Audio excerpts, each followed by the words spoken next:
আসসালামু আলাইকুম রহমতুল্লাহি ওয়া বারাকাতুহু। আজকের আলোচনার বিষয় সংখ্যা গঠিত হওয়ার পর সেই সংখ্যাগুলির দুটি মান থাকে, সেগুলো আলোচনা করব। বৃহত্তম সংখ্যা, ক্ষুদ্রতম সংখ্যা আলোচনা করব, জোড় বিজোড় সংখ্যা আলোচনা করব। সংখ্যার অঙ্কগুলির দুটি মান থাকে, এক স্বকীয় মান, দুই স্থানীয় মান। স্বকীয় মান কাকে বলে জেনে নিই। কোনো সার্থক অঙ্ক আলাদাভাবে লিখলে যে সংখ্যা প্রকাশ করে তাকে অঙ্কের স্বকীয় মান বলে। যেমন 234 একটা সংখ্যা। এই সংখ্যার 4-এর স্বকীয় মান 4, 3-এর স্বকীয় মান 3, 2-এর স্বকীয় মান 2। আবার অন্য আরেকটি সংখ্যা লিখলাম 6666। এখানে 6-এর স্বকীয় মান 6, এই 6-এর স্বকীয় মান 6, এই 6-এর স্বকীয় মান 6, এই 6-এর স্বকীয় মান 6। অর্থাৎ সংখ্যা গঠিত হলে সেই সংখ্যাটি যতগুলো অঙ্ক দিয়ে গঠিত হবে সেই অঙ্কগুলোর প্রত্যেকের নিজস্ব মানই হলো তার স্বকীয় মান। অর্থাৎ অঙ্কের নিজস্ব বা নিজ নিজ মানটাই হচ্ছে তার স্বকীয় মান। 2, স্থানীয় মান। কয়েকটি অঙ্ক পাশাপাশি লিখলে কোনো সার্থক অঙ্ক তার অবস্থানের জন্য যে সংখ্যা প্রকাশ করে তাকে ওই অঙ্কের স্থানীয় মান বলে।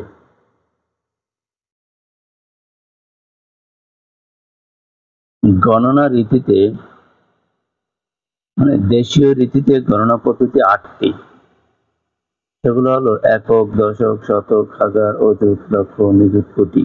অবস্থান যদি হিসাব করা হয় সেহেতু এগুলোকে স্থানীয় মানও বলা যেতে পারে, যে স্থানীয় মানও 8টি।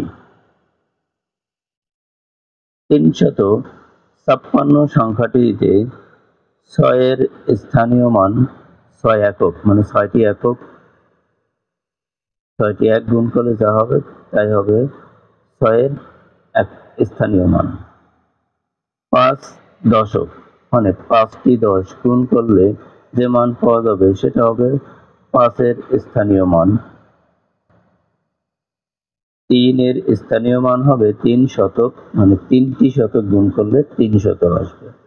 এভাবে এরপরে যদি আরো সংখ্যা থাকতো তাহলে আমরা হিসাব করতাম হাজার, অযুত, লক্ষ, নিযুত, কোটি, এভাবে হিসাব করতাম। পাশে একটা সংখ্যার একটা লেখা আছে, দেখেন এখানে 9 একক মানে 9, 8 দশক মানে 8 দশা 80, 7 শতক মানে 700, 6000,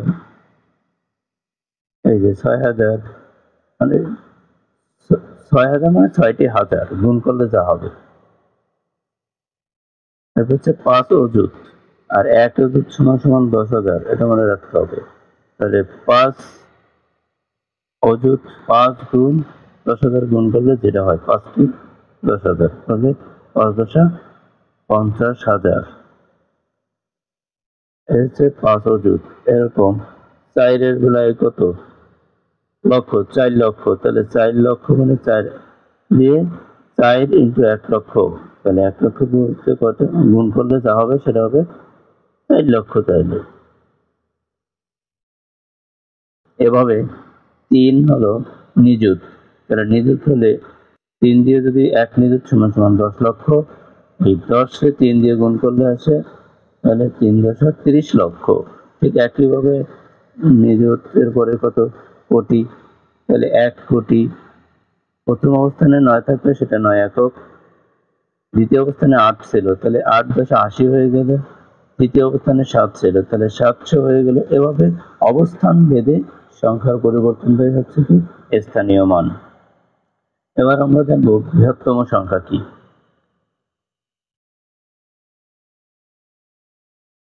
কোন নির্দিষ্ট সংখ্যার চেয়ে বড় সব সংখ্যাই বৃহত্তম সংখ্যা। আমরা জানি সংখ্যা গঠিত হতে 10টি অঙ্কের প্রয়োজন হয়। এই 10টি অঙ্কের মধ্যে বৃহত্তম সংখ্যা হলো 9, কারণ আমার 10টি অঙ্ক হলো 0 থেকে 0 1 2 3 এভাবে 9 পর্যন্ত। তাহলে এর মধ্যে সবচেয়ে বড় অঙ্ক হচ্ছে 9, এই জন্য বৃহত্তম সংখ্যা হলো 9। তাহলে আমরা বলতে পারি 1 অঙ্কের বৃহত্তম সংখ্যা 9। 2 অঙ্কের বৃহত্তম সংখ্যা, তাহলে 2 অঙ্ক শুরু হয় কিন্তু 10 থেকে 99 পর্যন্ত। আর 10 থেকে 99 পর্যন্ত যদি 2 অঙ্ক শুরু হয়, তাহলে 2 অঙ্কের ক্ষুদ্রতম হচ্ছে 10 আর বৃহত্তম হচ্ছে 99, সবচেয়ে বড় হচ্ছে 99। এজন্য 2 অঙ্কের বৃহত্তম সংখ্যা 99। 3 অঙ্ক শুরু হয় 100 থেকে 999 পর্যন্ত 3 অঙ্ক, তাহলে 3 অঙ্কের বৃহত্তম সংখ্যা হচ্ছে 999। এভাবে 4 অঙ্কের, 5 অঙ্কের, এখানে 5 অঙ্কের বৃহত্তম সংখ্যা 5টা নয়। তাহলে আমরা সহজে বলতে পারবো যত অঙ্কের বৃহত্তম সংখ্যা বলবে ততটি 9 লিখব। 5 অঙ্ক বলে 5টি 9 লিখব, 6 অঙ্ক বললে 6টি 9 লিখব, 7 অঙ্ক বলে 7টি 9, এটা হচ্ছে বৃহত্তম সংখ্যা।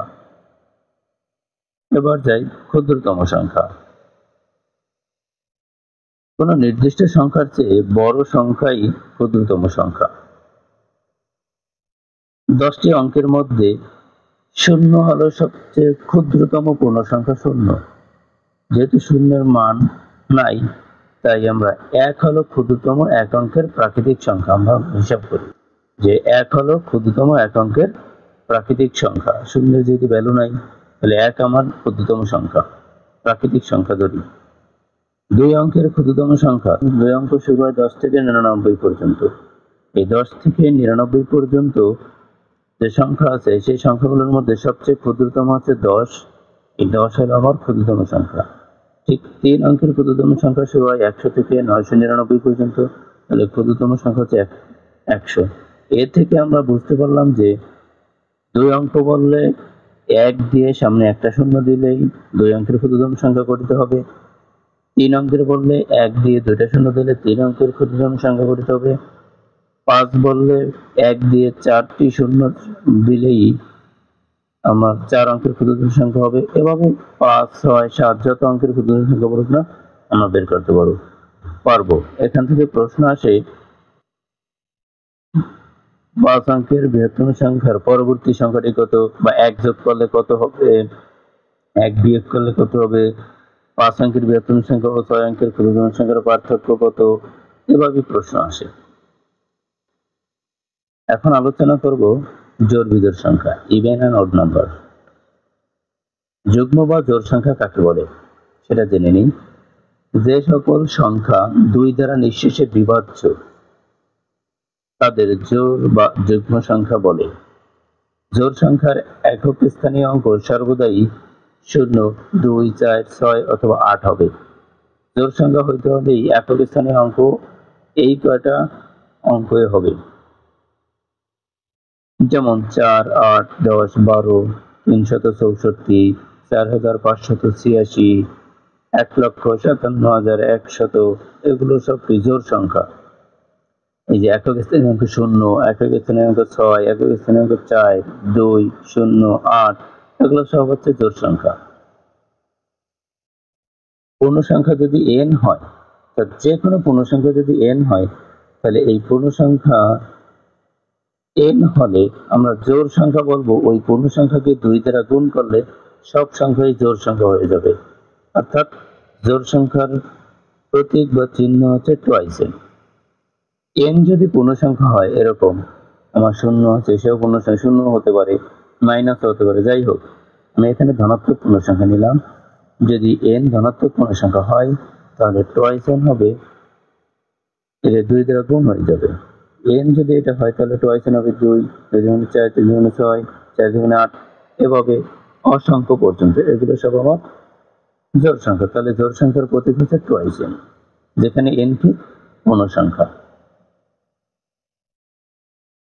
অযুগ্ম বা বিজোড় সংখ্যা। যে সকল সংখ্যা 2 দ্বারা নিঃশেষে বিভাজ্য নয় তাদের অযুগ্ম বা বিজোড় সংখ্যা বলে। বিজোড় সংখ্যার একক স্থানীয় অঙ্ক সর্বদাই 1 3 5 7 অথবা 9 হবে, যেমন 3 5 7 9 11 13 17 101 153 4481, এরকম অসংখ্য গঠন করা যাবে সংখ্যা। তাহলে দেখেন একক স্থানীয় অঙ্কে 1 3 1 7 3 এরকম 9, এগুলো থাকলে সেগুলো হবে বিজোড় সংখ্যা। আর n যদি যে কোনো পূর্ণ সংখ্যা হয় তাহলে বিজোড় সংখ্যা হবে টুয়াইস n প্লাস 1 বা টুয়াইস n মাইনাস 1। কেন টুয়াইস n প্লাস 1?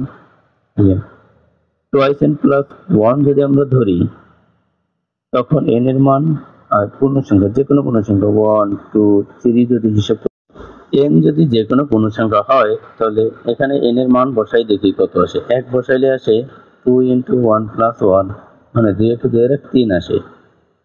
আবার যদি 2 বসাই তাহলে আসবে কত? 2 × 2 প্লাস 1 সমান সমান তাহলে 5 আসে। তাহলে দেখেন এখানে n এর পূর্ণ সংখ্যা যাই বসাই না কেন সব বিজোড় সংখ্যা পাওয়া যায়। আবার আমি 2n মাইনাস 1 এখানেও যদি n এর মান 1 2 3 বসাই দেখি 2 × 1 মাইনাস 1 তাহলে 2 মাইনাস 1 মানে কত? 1 বিজোড় সংখ্যা। যদি 2 বসাই তাহলে কত আসবে?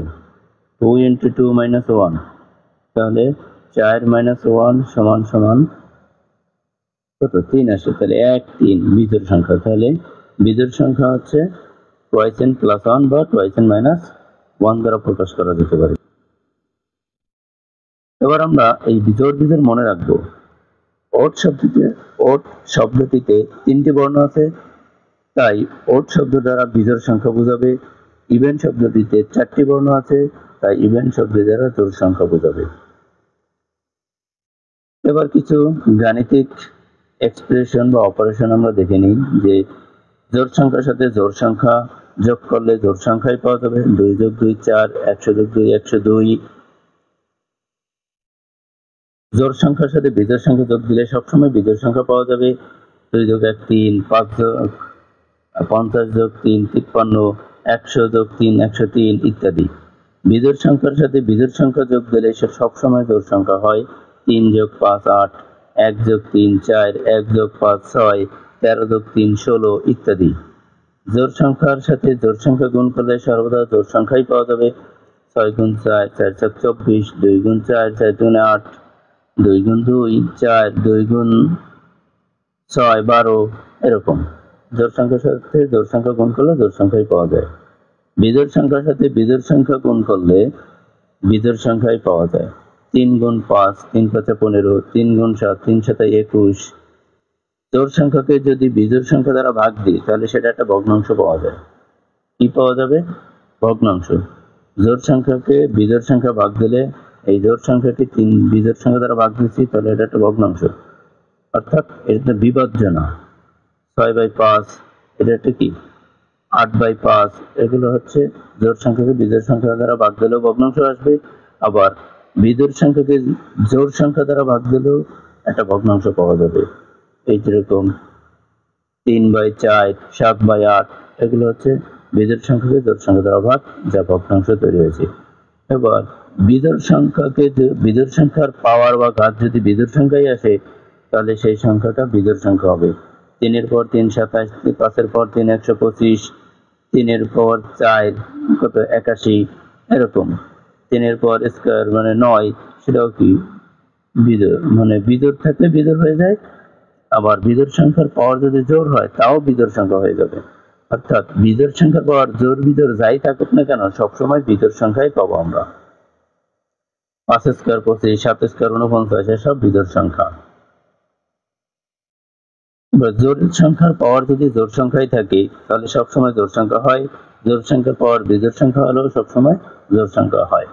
2 এর স্কয়ার 8, 2 এর স্কয়ার 4, 4 এর স্কয়ার 16, 2 এর পর 3 মানে 8, 2 এর পর 7 হচ্ছে 128। তাহলে জোড়ের পাওয়ার জোড় বিজোড় যাই হোক না কেন সব জোড় সংখ্যা হয়, আবার বিজোড়ের পাওয়ার জোড় বিজোড় যাই হোক না কেন সব বিজোড় সংখ্যাই পাওয়া যায়। ধন্যবাদ। আজকের ক্লাসটি এই পর্যন্ত।